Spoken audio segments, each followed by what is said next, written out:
Joel, why are you spending so much time talking about UK politics? The UK is 3 or 4 chapters ahead of us, and we're starting to see that take place. The UKIP party, UK Independence Party, is one party that Nigel used to be in, and when they saw Nigel announce, they said, you know what, we're going to step aside in key seats that we know Nigel and his party could win in. This is a spirit of encouragement we're not seeing in Australia yet. I'm here to help encourage it. I'm here to make sure that parties like the Libertarian Party, the One Nation and the United Australia Party work together. I'm sick of them being separate. Aren't we all? Yeah, and Natalie, you've run for a couple parties. So have you, Tony. When I look at this, and sorry, Chris, have you run before for the Libertarians? Yeah, a long time ago. It was a lark. It was a laugh. There you go. Well, looking at this, we have a ton of people. They're totally aligned on these values. Yeah. We need to get to there because they are at the point. We don't want to be where the UK is now, where they're not sure if they can even pull up the plan in time. Australia, we're a few chapters early. We got to end this division between the parties. We've got to be efficient with what we're doing.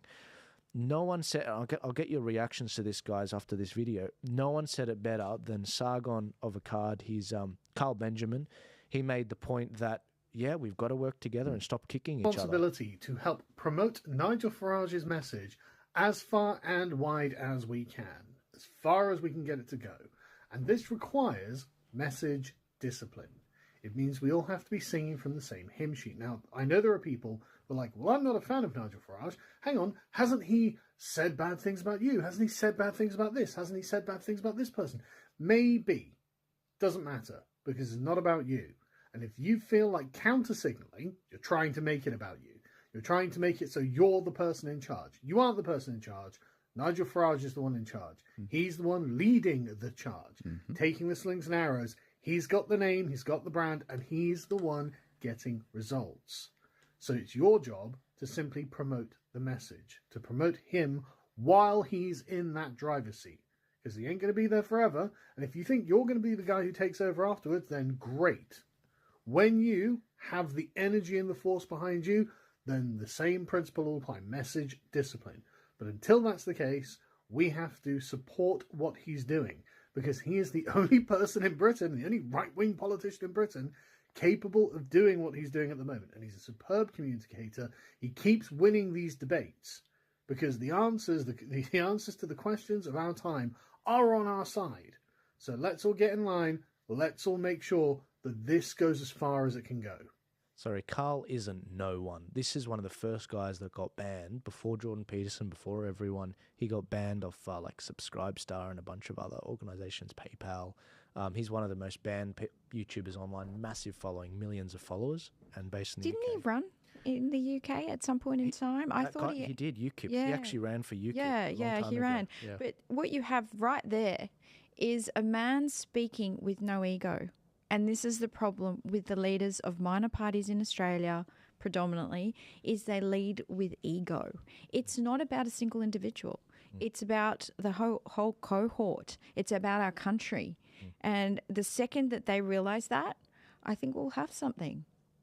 Right-wingers always go on about facts over feelings, but then end up making these grand principled gestures because of the principle and put a stake in the ground and say, I'm doing it because of the principle of it. It's like, well, that's just a feeling.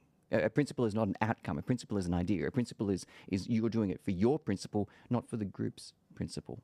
Yeah, I think it was a clever move changing from the manifesto to a contract because it's a powerful term, the contract. And binding. Yes, because it binds you to something. It keeps you there. And if you don't, you've broken a promise and there's going to be some sort of a remedy.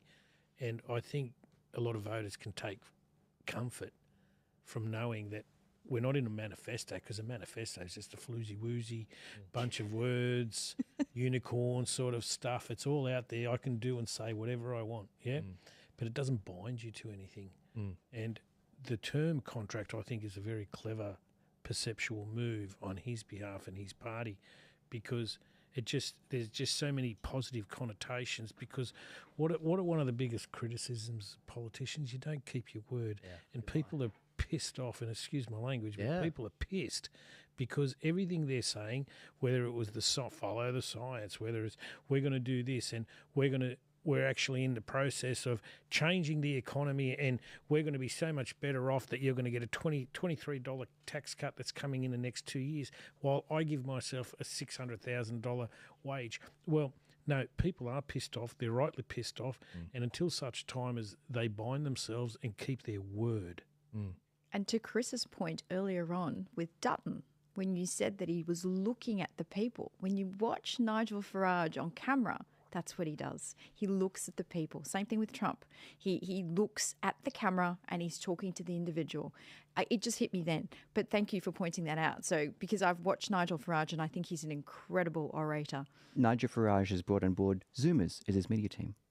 Almost all of them are under 30. Well, many of them are under 30, mid-30s. But he's no longer getting the Ogilvies, BBDOs, the big established communications and media firms. He has brought on people like us, people that we know, with cheap cameras, with fast editing, turning it around quickly. You've seen so much of media. It is spectacular. It is spectacular content. Fast, highly edited and polished, not yet another press conference from the Prime Minister. Yeah.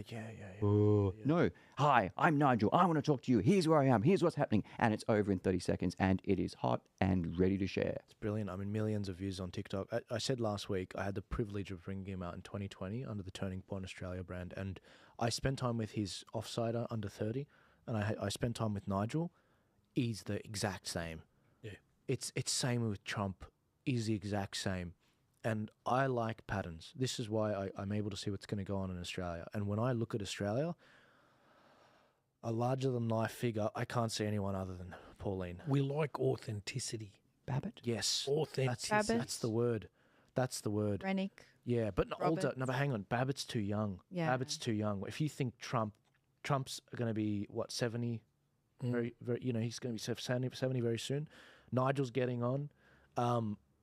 I only see Pauline. The problem is Pauline, she's older.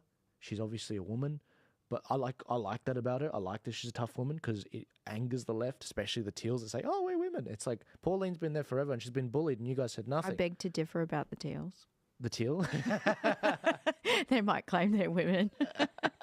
Yeah, not sure. Let's put a question mark. We shouldn't assume their gender. Never assume. That could be a they, them. That's right. Look, I'm going to keep giving you guys updates on the UK election. I feel like I'm covering it way too much. But the reason why I know what's going on here is because I learned it from Nigel. I learned it from watching Trump and the MAGA movement, Canada and New Zealand. These trends will come to Australia. And when the time comes, we're going to have to act on it, learn the lessons and look at it. But moving on.